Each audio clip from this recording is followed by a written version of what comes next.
लेकिन बहनों और भाइयों, डबल इंजन की एनडीए की सरकार अब पहचान के संकट के लिए मोहताज नहीं। हर बिहारी आज अपने गौरव के साथ सीना तान करके देश और दुनिया के अंदर जाता है, अपनी पहचान को प्रस्तुत करता है। अब बिहार में क्या नहीं है, अब बिहार में सब्बा, अच्छी सड़कें हैं, और हम लोगों ने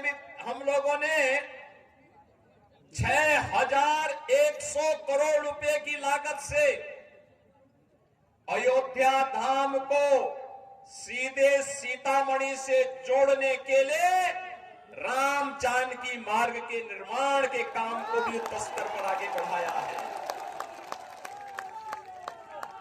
आज बिहार में एयरपोर्ट है, मेडिकल कॉलेजेज हैं, इंजीनियरिंग कॉलेजेज हैं, और आज बिहार में पलायन नहीं, आज यहां पर प्रगति के नए नए प्रतिमान स्थापित करने की दिशा में बिहार आगे बढ़ा है। गरीब कल्याणकारी योजनाओं का लाभ गरीबों को मिल रहा है।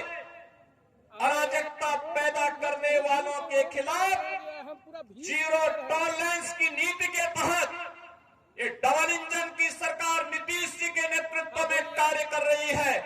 और बहनों और भाइयों, जो बाकी बच जाता है यूपी का बुलडोजर उसको पूरा कर लेता है। और मैं तो आप सबसे यही कहने के लिए आया हूं, एनडीए यहां पर सभी नेताओं ने प्रधानमंत्री मोदी जी के नेतृत्व में, उनके मार्गदर्शन में, नीतीश जी के नेतृत्व में, यहाँ पे हमारे जितने भी अन्य सहयोगी दल हैं, लोक जनशक्ति पार्टी है, जीतन राम मांझी जी की पार्टी हम हैं, इन सभी ने मिलकर के तय किया है कि बिहार को अब जंगल राज की ओर नहीं जाने देना है, बल्कि बिहार के अंदर कर्पूरी ठाकुर, बाबू जगजीवन राम, डॉक्टर राजेंद्र प्रसाद जी और जयप्रकाश जी की विरासत को आगे बढ़ाते हुए एक जन राज के रूप में बिहार को आगे बढ़ा करके यहाँ की एक एक व्यक्ति की आवाज को सरकार तक पहुंचाने की सरकार फिर से यहाँ पर बनानी है। और एनडीए इस बीच से एक बार फिर से अपने मुद्दों के साथ, विरासत और विकास के इन मुद्दों के साथ आपके सामने है। बहनों और भाइयों, सीवान में वह जंगल राज फिर से मत आने दीजिए। आपने देखा होगा कैसे चांद बाबू के पुत्र के ऊपर इसी सीवान में एसिड उड़ेलने का काम हुआ था। ये वही बिहार है। ये अपराधी फिर से जीवित न होने पाए। ये कांग्रेस को, आरजेडी और समाजवादी पार्टी जैसे दलों को शोभा दे सकता है कि वे किसी पेशेवर अपराधी और माफिया को गले लगा करके किसी बाबर और किसी औरंगजेब की मजार में जाकर के सजदा पड़े, लेकिन यहां किसी सच्चे भारतीय को शोभा नहीं देता है। ये नहीं देता है। हम लोग तो उसी मार्ग के पथिक हैं जो गर्व से इस बारे में बोलता है कि रामलला हम आएंगे, मंदिर वहीं बनाएंगे और बना करके दिखा भी देते हैं। अब किसी को संदेह है अयोध्या में राम मंदिर के निर्माण में? किसी को संदेह है? लेकिन ये लोग प्रश्न उठाते थे, कहते थे कैसे होगा। हमने कहा अयोध्या को सुंदरतम नगरी के रूप में स्थापित करेंगे, और आज आप देख रहे होंगे अयोध्या सुंदरतम नगरी के रूप में स्थापित हो गई ना। कोई संदेह है क्या? कोई संदेह है क्या? और उत्तर प्रदेश में इन माफियाओं के ऊपर कार्रवाई कैसे होती है आपने देख लिया है ना। ये डबल इंजन की सरकार ही कर सकती है। एनडीए की डबल इंजन की सरकार ही ये करेगी। इनकी प्रॉपर्टी को भी जब्त कर दिया जाता है। गरीबों के लिए आवास बनाए जाते हैं, गरीबों के लिए भी आवास बनाए जाते हैं, और मैं स्वयं जाकर के उन गरीबों को वहां पर मकान की चाबी भी दे देता हूं। बहनों और भाइयों, पहली बार आपने देखा होगा देश के अंदर गरीब को उसका सही हक मिला है। हर गरीब को राशन की सुविधा, हर गरीब के पास उज्ज्वला योजना का कनेक्शन, हर गरीब के पास शौचालय की व्यवस्था, हर गरीब के पास 5 लाख रुपए की आयुष्मान भारत की सुविधा। और बिहार में तो डबल इंजन की सरकार ने एक भी और भी कुछ काम किए।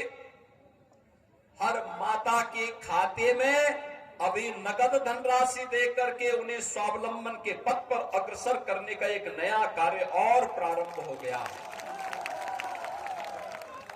आप मुझे बताओ, ये मोदी जी के मार्गदर्शन में और नीतीश जी के नेतृत्व में बिहार के अंदर आज ये सभी कार्य युद्ध स्तर पर आगे बढ़ रहे हैं। ये कार्य हो रहे हैं। ये कार्य तभी होते हैं जब नारा होता है सबका साथ और सबके विकास का। और इससे पहले 2005 के पहले क्या होता था?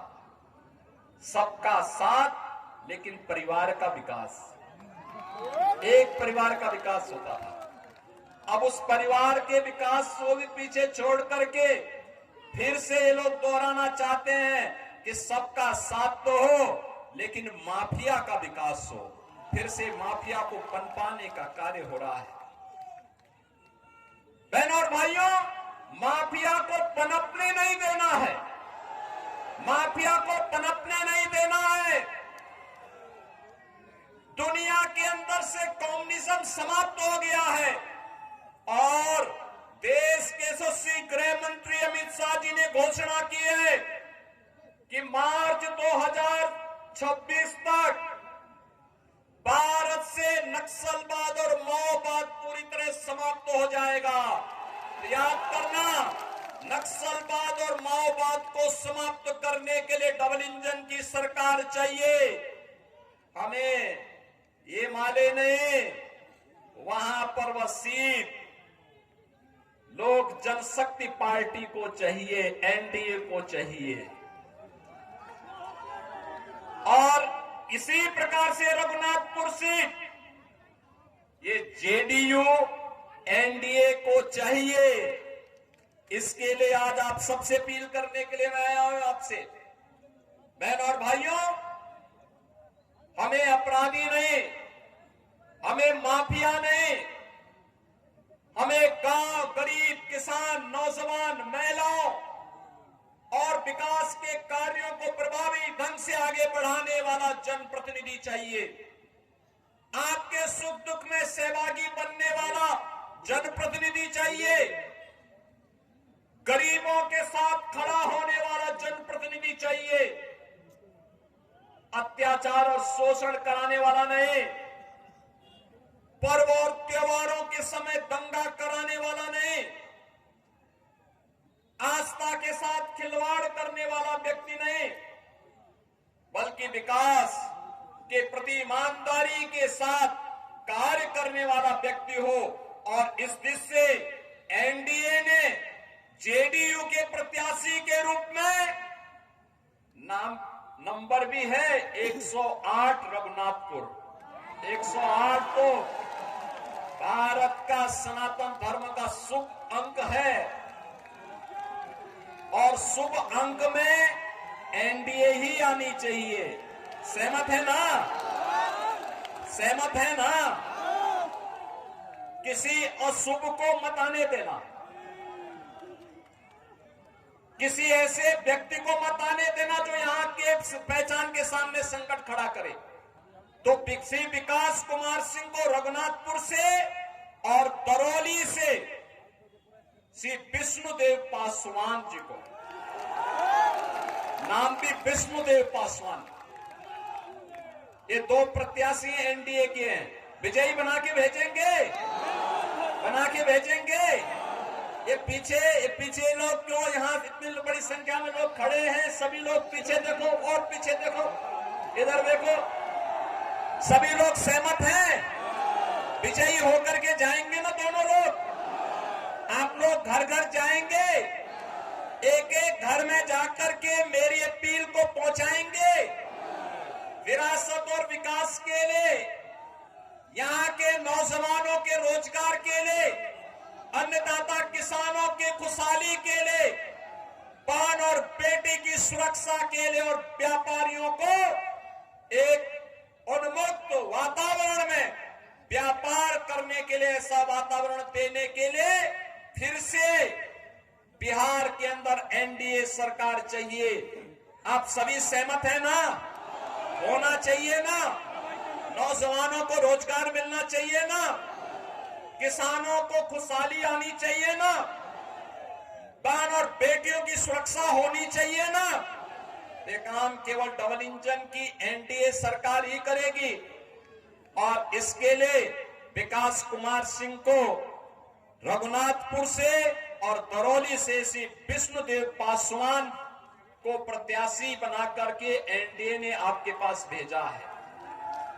विजयी बना के भेजेंगे। सभी लोग मेरे साथ बोलेंगे फिर, भारत माता की, भारत माता की, भारत माता की जय श्री राम, जय जय श्री राम, जय जय श्री राम।